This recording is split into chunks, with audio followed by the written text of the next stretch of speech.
कोटपाड़ स्वावलंबी कारीगर संघ पक्षर 10 दफा दाबीपत्र प्रदान। भारतीय मजदूर संघ परिचालित ओडिशा स्वावलंबी कारीगर संघ कोरापुट जिला एवं कोटपाड़ ब्लॉकर स्वावलंबी कारीगर मानक द्वारा आज माननीय मुख्यमंत्री पंचायतराज विभाग मंत्री और माननीय श्रम मंत्री उद्देश्य कोटपाड़ ब्लॉक गोष्ठी उन्नयन अधिकारी विक्रम कुमार दोरांक जरिया 10 दफा दाबीपत्र प्रदान करते। आज मुख्य दाबीगुड़िक रही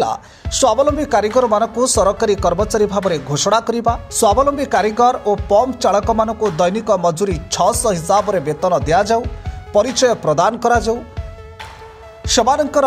ईएसआई लागू करा जाऊ, दुर्घटना जनित मृत्यु हेले अति कम रे 10 लाख टंका, स्वाभाविक मृत्यु हेले 5 लाख टंका प्रदान करा जाऊ एवं स्वावलंबी कारीगर और पंप चालक सदस्य अवसर नेला परे सेमानकु अवसरकालीन सहायता 5 लाख और मासिक भत्ता 5000 टंका प्रदान करा जाऊ एवं विशेषकर स्वावलंबी कारीगर और पंप चालक मानकु मेगा प्रोजेक्ट रे जल जोगाण भाव में नियुक्ति देबा, पानीय जल विभाग में खाली पड़ुवा पदवी में नियुक्ति दि जाऊ बोली कोटपाड़ बीडीओ विक्रम दोरांक सम्मुख में दाबी देवा सहित उपस्थापन करथिले। आज दाबी देवा समय राज्य संपादक परमेश्वर विशोई, कोटपाड़ ब्लॉक सभापति नरसिंह लाल, जिला सभापति त्रिपति नायक, उपसभापति सभाचंद्र दास, संपादक जगदीश पुजारी सहित संघर समस्त सदस्य माने उपस्थित थिले। जदि आगामी दिन में स्वावलंबी कारीगर और पंप चालक संघर दाबी पूरण न हुए और सरकार सेमानकर कथा न शुणती तो आंदोलन हेबो और अनिर्दिष्ट समय पर्यंत समस्त कार्य बंद कराजिबो बोली स्वावलंबी कारीगर उच्चस्तरीय अधिकारी माने गणमाध्यम सम्मुख में प्रकाश करथिले। वर्तमान आज जो आमे कोटपाड़ी ब्लॉक रे आमे अनेक बार माने आगु आमे बोरीगुमाठू आरंभ करी अन्य सब ब्लॉक आमे करि सारिछु। वर्तमान आज आमर कोटपाड़ ब्लॉक रे दाबीपत्र देवाई निष्पत्ति होता से अनुसार आम समस्त पिला आसीचु एवं शोभायात्रा आसी आम गोष्ठी उन्नयन अधिकारी को 10 दफा दाबीपत्र आम देचु। से मुख्य दाबी आमर है तो सरकारी कर्मचारी घोषणा करवा, ता परवर्ती आमर 600 टंका हिसाब रे आमर दैनिक मजूरी जोटा कुशली श्रमिक हिसाब से 600 टंका हिसाब से 18,000 टंका वेतन देवा, ता परवर्ती मृत्युकालीन सहायता राशि दुर्घटना जनित हेले 10 लाख टंका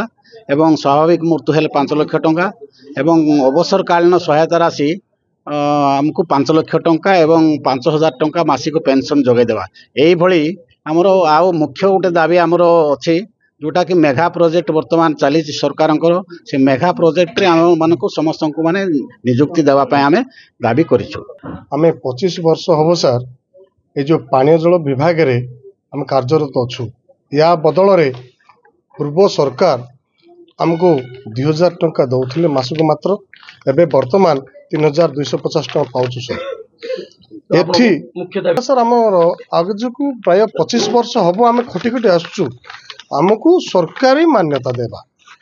जदि सरकारी मान्यता न देले कुशली कारीगर जोड़ा नियम होची जे दैनिक मजूरी 600 टंका हार रे आमको जोगई देवा एवं मृत्युकालीन राशि